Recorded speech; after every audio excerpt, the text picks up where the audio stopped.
大家好啊！去旅行嗰陣我都幾中意去睇日出，除咗可以睇到天空顏色嘅變化之外，仲可以感受到城市嘅寧靜。今次係我第一次自己去旅行，去咗葡萄牙嘅里斯本同埋波多，我就冇計劃好多行程，淨係想輕輕鬆鬆行下呢兩個城市。不過屋企人對於我要自己去旅行呢都幾擔心，所以今次就主要去一啲熱門嘅旅遊景點。里斯本嘅奧花麻區係歐洲最古老嘅舊城區之一，係遊客必嚟嘅地方。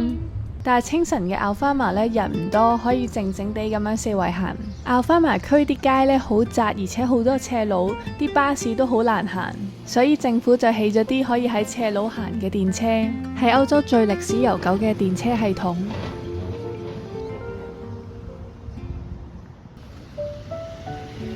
慢慢行到去新城區呢間葡撻連鎖店，朝早9點零鐘，店裏邊都唔多人，你可以見到佢哋一路喺度整緊蛋撻。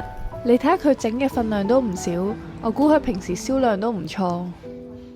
不過我覺得佢哋蛋撻皮唔算特別脆，裏邊蛋味又唔係好重，係一個還可以嘅蛋撻，但係就唔算話好驚喜。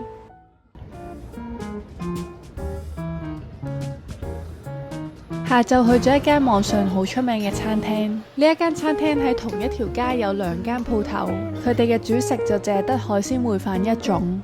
不過個燴飯就真係好吸引，佢有超多海鮮，個湯汁都好濃。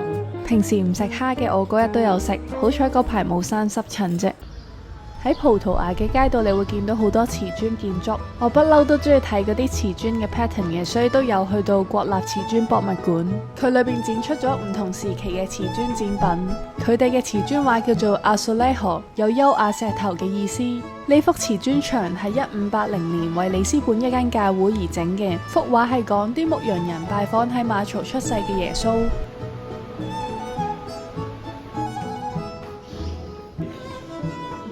呢個茶花形嘅圖案靈感嚟自一啲東方瓷器上邊嘅牡丹。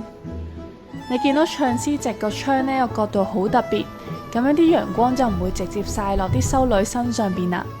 行完條樓梯之後呢，我哋行到去修道院嘅小回廊，係一個2層嘅建築。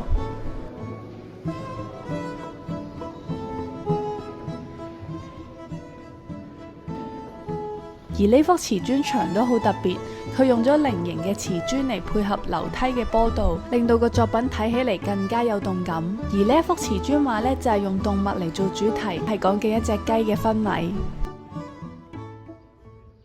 喺貝倫區嘅葡撻創始店係喺里斯本公認最好食嘅蛋撻，佢8點鐘就開鋪，我試過8點幾同埋9點幾嚟過都唔使排隊。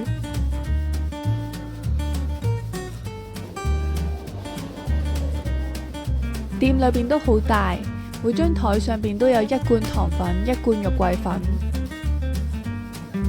蛋撻新鮮出爐，個酥皮好鬆脆，蛋味亦都比較濃，係我心目中嘅第1名。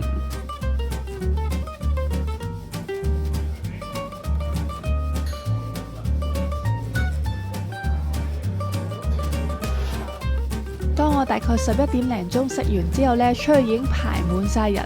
所以真係要早啲嚟啊！之後我就喺里斯本搭咗3個零鐘火車去到波多。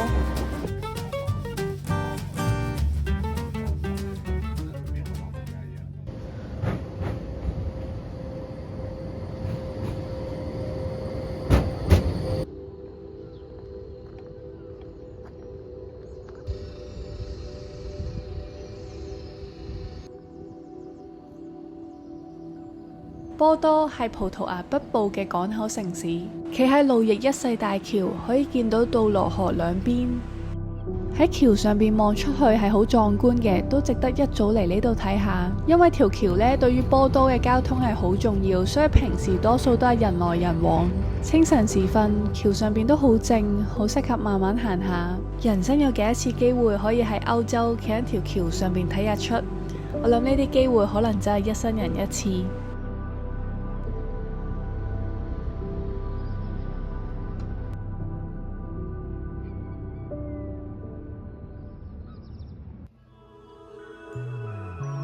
行下行下就去到波多市區嘅聖本篤車站。車站大廳嘅牆上邊呢，有大概2萬塊嘅藍白瓷磚裝飾，呢啲瓷磚描繪緊葡萄牙人嘅歷史同埋日常。個車站其實唔算好大，如果順路經過都可以花啲時間嚟睇，但我個人就覺得唔使特登嚟嘅。沿路行去河邊，你會見到街上面有好多彩色嘅建築，都有住葡萄牙獨特嘅感覺。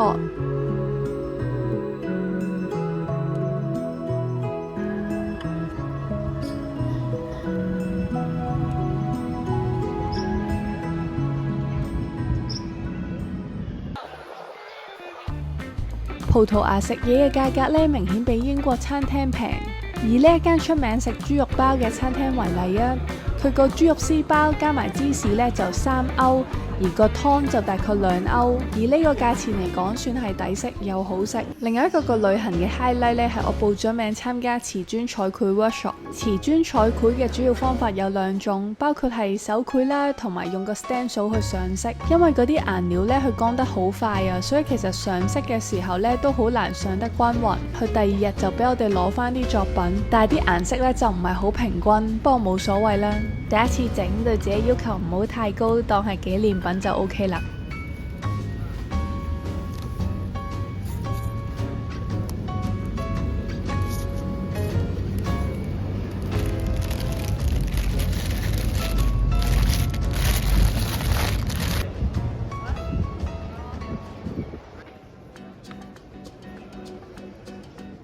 夜晚我去咗一間家庭經營嘅小店，葡萄牙人食晚餐嘅時間比較晏，我6點零鐘去到餐廳嘅時候呢，就淨係得我一個人，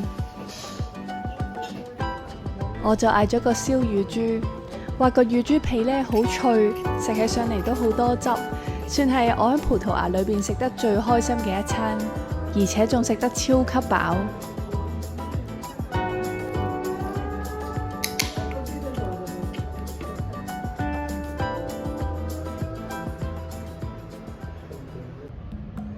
食埋飯之後呢，沿住路易1世大橋行返去對面岸，啱啱好見到有花道嘅演出。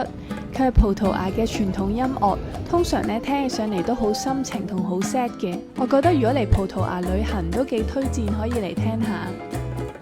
自己去旅行呢係少一啲同其他人分享嘅機會，不過就會多咗一啲自己思考嘅時間。呢一間店呢係專賣流心芝士馬介休，店入邊嘅裝飾都好精緻。但係呢一個馬介休球要5歐，不過就可以一路聽住管風琴表演，一路食，成個體驗都算係唔錯。